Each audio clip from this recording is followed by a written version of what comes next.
जय हिंद। मैं कर्नल रामदास बुचे प्रहार के कारगिल वॉर हीरोज के ऑनलाइन उपक्रम में मुझे सहभागी होने आमंत्रित किया और कैप्टन विक्रम बत्रा परमवीर चक्र की शौर्य गाथा पर बोलने का अवसर दिया। इसलिए मैं फ्लाइट लेफ्टिनेंट शिवाली देशपांडे को धन्यवाद देता हूं। प्रहार ऐसी संस्था है जो 1994 से अपने अन्य संस्थाओं के माध्यम से जवान लड़के लड़कियों में अनुशासनबद्धता, शौर्य और देश के प्रति आदर निर्माण करने के कार्य में सदैव जुटी है। एक कर्मयोद्धा निर्माण करने का प्रहार के संस्थापक कर्नल S.W. देशपांडे का स्वप्न रहा था। प्रहार मिलिट्री स्कूल और प्रहारगढ़ कैंप साइट में नौजवान बच्चों को स्कूल की शिक्षा के अलावा आउटडोर ट्रेनिंग भी दिया जाता है। आर्मी के प्रति रुचि बढ़ाने के लिए एडवेंचर एक्टिविटीज और कारगिल मेमोरियल विजिट जैसे विजिट्स भी करवाए जाते हैं।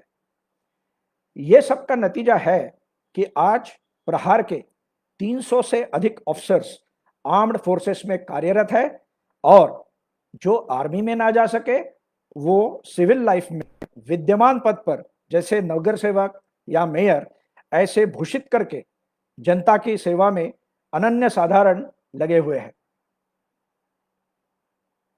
आर्म्ड फोर्सेस में जाने के लिए दिल से चाहत और स्वयं प्रेरणा या सेल्फ मोटिवेशन होना बहुत जरूरी है। दुर्गम इलाके में बॉर्डर पर तैनात होकर दुश्मन को आंख दिखाकर अपनी जगह रखने के लिए बहुत बड़ी हिम्मत और देश के प्रति गर्व होना चाहिए। मैं तो वापस आऊंगा या तो तिरंगा फहराकर या तिरंगे में लिपटा हुआ, ऐसे कहकर देश की सेवा के लिए एक फौजी निकलता है और अपने शौर्य से पूरे कारगिल युद्ध की दिशा पलट देता है। ऐसे शौर्य गाथा का पात्र कैप्टन विक्रम बत्रा परमवीर चक्र आज मेरे विषय का मुख्य नायक है। 9 सितंबर 1974 में हिमाचल प्रदेश के घुग्गर गांव में कैप्टन विक्रम बत्रा का जन्म हुआ। इनके पिताजी श्री जीआई बत्रा और माताजी जलकमल बत्रा हमेशा बताते हैं कि हमें भगवान ने विक्रम और विशाल ये 2 जुड़वा बच्चे दिए ताकि एक देश सेवा में समर्पण होने के बाद दूसरे के माध्यम से हमारे पास उसकी याददाश्त जैसे कि वैसी सदा के लिए बनी रहे। बचपन से ही ये दोनों जुड़वा भाई एक दूसरे के काफी करीब थे। पड़ोसी बताते हैं 1987 में जैसे ही इतवार को 8:30 बज जाते थे ये दोनों घर से भाग जाते थे। कहां जाते थे? तो टीवी देखने। टीवी भी पूरे गांव में एक था, वो भी ब्लैक एंड व्हाइट, मगर इसके ऊपर सीरियल हो रहा था परमवीर चक्र। इस पर ठीक 9:30 बजे यह सीरियल शुरू हो जाता था और विक्रम बत्रा पूरे सीरियल को एकाग्र चित्त से देखते थे। 1947 से पूरे 16 परमवीर चक्र और उनके युद्ध की जोश भरी कहानियां उन्होंने देखी। शायद यही था उनका स्वप्न। ऐसे ही कुछ करने की इस 14-15 साल के युवक के मन में खलबली हो रही होगी। डीएवी कॉलेज चंडीगढ़ में 19वें साल में उन्होंने एनसीसी ज्वाइन की, रिपब्लिक डे परेड में शामिल हुए और स्टेट के बेस्ट कैडेट का खिताब भी प्राप्त किया। इसके बाद 1996 में कंबाइंड डिफेंस सर्विस परीक्षा पास करके इंडियन मिलिट्री एकेडमी ज्वाइन किया। यहां की सख्त मिलिट्री ट्रेनिंग प्राप्त कर 13 जम्मू कश्मीर राइफल में इन्होंने कमीशन प्राप्त किया। कमीशन मिलने के बाद छोटे 1-2 कोर्सेस होते हैं। इसमें सबसे अहम और कठिन होता है कमांडो कोर्स। आखिरी कोर्स होता है जनरली। कमांडो कोर्स करते ही उनकी पहली पोस्टिंग जम्मू कश्मीर के सोपोर जिले में हुई। यहां की इंसर्जेंसी देखकर उन्होंने चुपचाप एक हाथ से जीप चलाते हुए दूसरे हाथ से एक्यूरेट फायरिंग करने की रेंज पर प्रैक्टिस की, ताकि जरूरत पड़ने पर इसकी भी कहीं कमी ना पड़े। 1999 में सोपोर में काउंटर इंसर्जेंसी में जुटे हुए यूनिट को पाकिस्तान के साथ युद्ध के लिए तैयार होने की सूचनाएं मिलने लगी और आखिर 1 जून 1999 को 13 JAK rifle battalion Kargil sector में पहुंच गई। यदि कारगिल का युद्ध जीतना है तो सबसे अहम बात थी कि इंडियन आर्मी की लाइंस ऑफ कम्युनिकेशन को सुरक्षित करना। पॉइंट 5140 की चोटी से हमारा पूरा लाइंस ऑफ कम्युनिकेशन पाकिस्तानियों के ऑब्जर्वेशन में हो रहा था। यहां से हमारी गाड़ियां, तोपें जब एक जगह से दूसरी जगह जाती थी या राशन पानी लेह की तरफ जाता था, दुश्मन सीधा उसके ऊपर कारगर फायर लगाता। यह घुसपैठियों की क्षमता को नाकाम करना सबसे अहम मुद्दा था और यह टास्क 13 जैक राइफल को दिया गया। टोलोलिंग के नजदीक पॉइंट 5140 पर कब्जा करने का टास्क यह कारगिल युद्ध का सबसे प्राथमिक और सबसे महत्वपूर्ण ऑपरेशन था। इसके बाद टोलोलिंग और वहां तक की काफी चोटियां भी आसानी से घुसपैठियों से मुक्त हो सकती थी और 13 जैक राइफल बटालियन ने इस हमले की तैयारी शुरू कर दी। विक्रम बत्रा को इस लड़ाई के तैयारी के दौरान ही लेफ्टिनेंट से कैप्टन का प्रमोशन दिया और डेल्टा कंपनी की कमान भी। 24 साल के कैप्टन विक्रम बत्रा का यह पहला ऑपरेशन था। द्रास इलाका ये दुनिया का सबसे दूसरा ठंडा जगह माना जाता है। 17,000 फुट तक की ऊंचाई पहाड़ी और 70 डिग्री के एंगल में कठिन चढ़ाई, ऐसे वातावरण में यहां पर इन लोगों को लड़ाई प्लान करनी थी। कैप्टन विक्रम बत्रा और कैप्टन संजीव जामवाल अपनी अपनी कंपनीज के साथ पॉइंट 5140 के तरफ निकल पड़े। डेट थी 19 जून 1999। विक्रम बत्रा का कोड नेम इस ऑपरेशन में था शेर शाह। उनकी रेडियो सेट की कम्युनिकेशन से पाकिस्तान को पता लगा कि यह शेर शाह अपनी कंपनी के साथ पॉइंट 5140 के तरफ निकल पड़ा है। उन्होंने उनका कोड नाम लेते हुए बोला, हे शेरशाह, ऊपर आजा, तुझे वापस नहीं जाने देंगे। बत्रा ने रेडियो सेट पर ही जवाब दिया, 1 घंटा है, 1 घंटे में पता लग जाएगा कि ऊपर कौन रहेगा। जवाब में पाकिस्तानियों ने भी आवाज चढ़ाकर बोला, हम तो तेरे को यहां से फेंक ही देंगे, मगर तुम्हारे देश की सबसे चहीती माधुरी दीक्षित को भी लेके जाएंगे। विक्रम बत्रा ने उनको सरप्राइज देने का निश्चय किया और सीधे रास्ते से जाने के बजाय पूर्व दिशा से कठिन रास्ते से दुश्मन की पोस्ट पर हमला करने का प्लान किया। खुद पूरे कंपनी के सबसे आगे रहकर जब वो पॉइंट 5140 पर पहुंचे तो दुश्मन पूरी तरीके से चौंक गया। उनके संभलने के पहले ही विक्रम बत्रा ने अकेले ही उन पर हमला बोल दिया। हैंड टू हैंड हाथापाई में 4 जनों को मार गिराया और एक को गोली से उड़ा दिया। बाकी बचे भाग निकले। उन पर ग्रेनेड फेंकते हुए विक्रम बत्रा बोला, ये आप सबके लिए माधुरी दीक्षित की तरफ से। इस एक्शन में तिरंगा फहराने के पहले उन्होंने 5 जवान मारे और एक मशीन गन पर कब्जा किया और सबसे अहम बात, इनके कंपनी की एक भी कैजुअल्टी नहीं हुई। पॉइंट 5140 ये इतना महत्वपूर्ण चोटी था कि यहां पर तिरंगा देखकर ब्रिगेड हेडक्वार्टर से आर्मी हेडक्वार्टर तक हर्ष उल्लास की लहर सी आ गई। Chief of army staff general VP Malik ने खुद कैप्टन बत्रा को अभिनंदन करते हुए पूछा, तुम्हें और क्या चाहिए बेटा? उनका जवाब था, ये दिल मांगे मोर। और यही उनके जीत का कोड वर्ड भी था। आज ये पूरे देश में जवान लड़कों का बृहदवाक्य बन चुका है।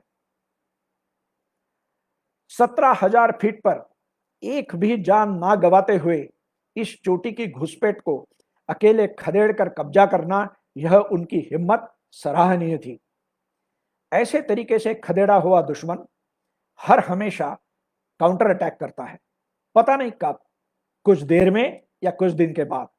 इसलिए कैप्टन विक्रम बत्रा के डेल्टा कंपनी को कुछ दिन पॉइंट 5140 पर रखना जरूरी था, क्योंकि अटैक के दौरान और उसका स्टडी करते हुए उनको पूरे इलाके की काफी अच्छी वाकिफ हो गई थी। 26 जून तक वहां रहने के बाद उनके कंपनी को रेस्ट और रिफिट यानी थोड़ी विश्रांति और तैयारी के लिए बटालियन हेडक्वार्टर नीचे बुलाया गया। रेस्ट और रिफिट के दौरान विक्रम बत्रा के कंपनी का बारूद, हथियारों का मेंटेनेंस और रिप्लेनिशमेंट चल रहा था, मगर ऊपर पॉइंट 5140 पर, जिसका अभी टाइगर हिल के नाम से नामकरण किया गया था, इसके ऊपर नजदीक पॉइंट 4875 से लगातार गोलीबारी होने लगी। 13 जैक राइफल ने अपना डिफेंस पॉइंट 5140 पर मजबूत करके 4 और 5 जुलाई को अपने दो कंपनियों के साथ पॉइंट 4875 पर हमला किया। एक कंपनी ने ईस्टर्न साइड से और दूसरे कंपनी ने साउथ स्पर के वेस्टर्न साइड से। 5 जुलाई 1300 बजे तक पॉइंट 4875 और नजदीक का फ्लैट टॉप नाम का जगह कब्जा हो गया। मगर एक बात जरूर थी, यह पूरा ऑब्जेक्टिव को पकड़े रखना दुश्मन के लिए उतना ही जरूरी था जितना कि हमारे लिए जरूरी था। हमारा तो पूरा इंडियन आर्मी का ले जाने वाला लाइंस ऑफ कम्युनिकेशन, इसके ऊपर उनका यहीं से कारगर फायर आ रहा था। इसलिए उन्होंने पॉइंट 4875 के इर्द गिर्द मजबूत डिफेंसेस और काफी पोस्ट और बंकर बनाए रखे थे। ये पोस्ट में सबसे अहम थी एक पथरीली नैरो लेज, जिसके पार उन्होंने बहुत स्ट्रांग 2 पोस्टें बना के रखी थी। इस पोस्ट से दुश्मन लगातार इतना फायर कर रहा था कि पॉइंट 4875 पर कब्जा बनाए रखने में 13 जैक राइफल को दिक्कत जा रही थी। पॉइंट 4875 और इसके पोस्ट के बीच की नैरो लेज, ये कटे हुए पत्थरों से, बड़ी बड़ी चट्टानों से लेस थी और इसके दोनों तरफ गहरी खाइयां थी। इसका मतलब इसके ऊपर यदि अटैक करना है तो सिर्फ सामने का रास्ता था और उसके ऊपर उन्होंने अपनी पूरे मशीन गनें लगा के रखी थी। दुश्मन का फायर इतना तगड़ा था कि 6 जुलाई तक कोई भी कंपनी उसके पास जा नहीं पाई।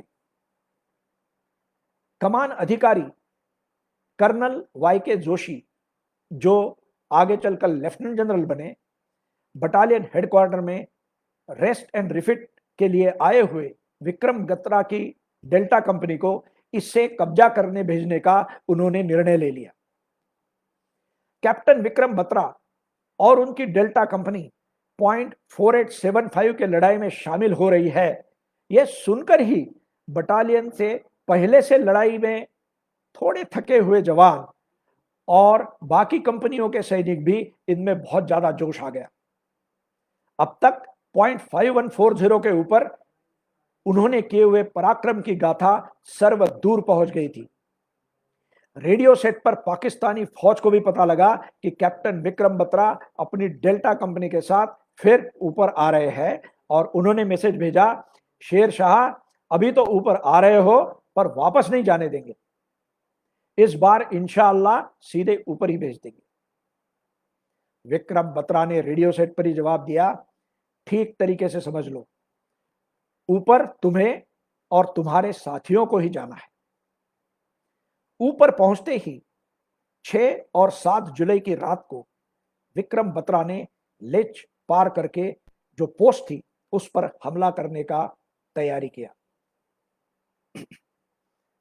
बदन में बुखार और हाई एल्टीट्यूड में पहाड़ी चढ़ने की थकान, इससे इनकी आंखें लाल हो गई थी। कमांडिंग अफसर को इसका पता लगते ही उन्होंने उस दिन के ऑपरेशन में उन्हें जाने से साफ मना कर दिया। मगर विक्रम बत्रा अड़ गया, मैं पूरी तरीके से स्वस्थ हूं, लड़ने जाऊंगा और लड़ने मेरे कंपनी के साथ ही जाऊंगा। उनकी देह बोली और फुर्ती देखकर बाकी सैनिक भी उनके साथ जाने के लिए उतावले हो गए। जैसे ही विक्रम बत्रा ने नैरो लेच की तरफ जाना शुरू किया, देखने वाले बताते हैं उनका पूरा रूप ही बदल गया। बुखार, थकान पूरी तरीके से भाग गई और स्नो लेपर्ड चीते जैसे फुर्ती से दौड़ते हुए कंपनी के सबसे आगे ये निकल पड़े।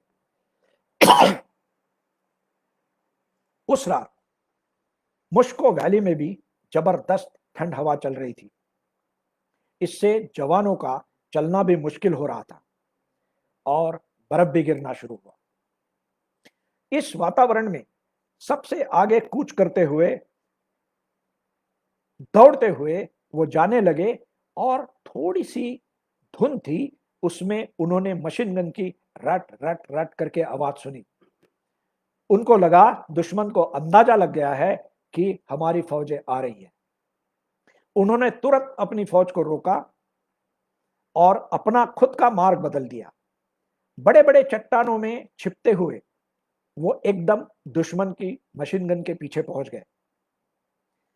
सबसे पहले उन्होंने मशीन गन पर ग्रेनेड फेंककर उसे बर्बाद किया, जो लगातार 13 जैक राइफल के जवानों के ऊपर फायर कर रही थी। अपने AK-47 का फायर जारी रखते हुए वो इतने नजदीक पहुंचे कि उनको फायर करना मुश्किल हो रहा था और उन्होंने अपने बायनेट कवर से संगीन निकालकर उसके अपने हथियार के ऊपर चढ़ाए, अपने राइफल के ऊपर चढ़ाए। दुश्मन के लिए यह सरप्राइज था। विक्रम ने एक पल भी ना गवाते हुए जो सामने पहला पाक सैनिक आया उसको संगीन से मार गिराया, दूसरे को धोबी पछाड़ मारकर गिराते हुए गोली मार दी और उन्होंने लेच की तरफ देखा। उधर 2 पाकिस्तानी जवान और एक young officer machine gun operate कर रहे थे। उन्होंने तीनों को गोली से उड़ा दिया। विक्रम बत्रा ने उस पोस्ट और मशीन गन के बंकर में घुसकर सबको मारा जरूर, मगर इसके दौरान उनको भी काफी गोलियां लग गई थी। कैप्टन विक्रम बत्रा अकेले ही इस अहम बंकर को बर्बाद कर रहे थे, तब उनके साथ 2 और अफसर भी थे। कंपनी कमांडर के हैसियत से उन्होंने उनका जायजा लेने के लिए उनके तरफ देखा। लेफ्टिनेंट अनुज नायर, जो लेच पर बने बंकर अपने जवानों के साथ उसका सफाया कर रहे थे, उनकी नजर उनके दूसरे अफसर लेफ्टिनेंट नवीन अमरू पर गई। उन्होंने देखा उनका पैर ग्रेनेड से फट गया था और वो बुरी तरीके से घायल हो गए हैं। जख्मी अवस्था में ही वो तुरंत उनकी मदद करने निकले। उनको इस हालत में देखकर उनके सूबेदार ने बोला, साहब आप काफी जख्मी हुए हो, आप मत जाइए, मैं जाता हूं। कैप्टन विक्रम बत्रा ने उन्हें हुक्म दिया, साहब आप बाल बच्चेदार हैं, आप मत जाइए। और उन्होंने लेफ्टिनेंट नवीन को पीछे खींचते हुए पत्थरों की आड़ में लाया। यह कार्रवाई करते हुए दुश्मन के गोलियों की बौछार उनके छाती में लगी और उन्होंने वही अपने प्राण त्याग दिए। इस पोजीशन पर कब्जा करना इतना जरूरी था कि इसके बाद पाकिस्तानी आर्मी रिट्रीट में ही चलती गई। अपनी जान की परवाह ना करते हुए देश के लिए कारगिल युद्ध की सबसे महत्वपूर्ण चोटियां पॉइंट 5140 और पॉइंट 4875 पर कब्जा बनाने के लिए देश ने उनको सबसे उच्च वीरता का अवार्ड परम वीर चक्र दिया। मरणोपरांत पूरे देश ने कैप्टन विक्रम बत्रा के जगह जगह स्मारक बनाए।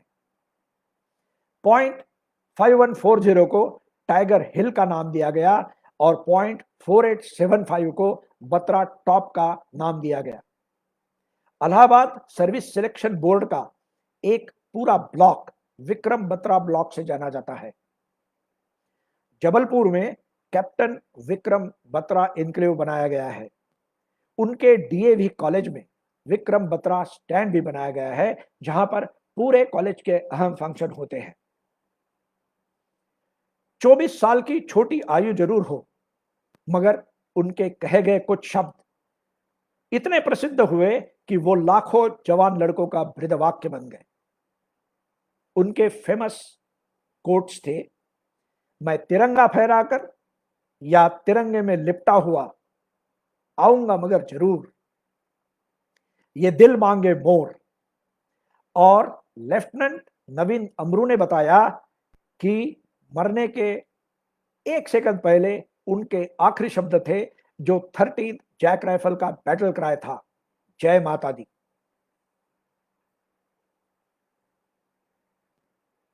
कारगिल युद्ध के विजय की 10वीं वर्षगांठ सभी जगह हर्ष उल्लास के साथ मनाई गई।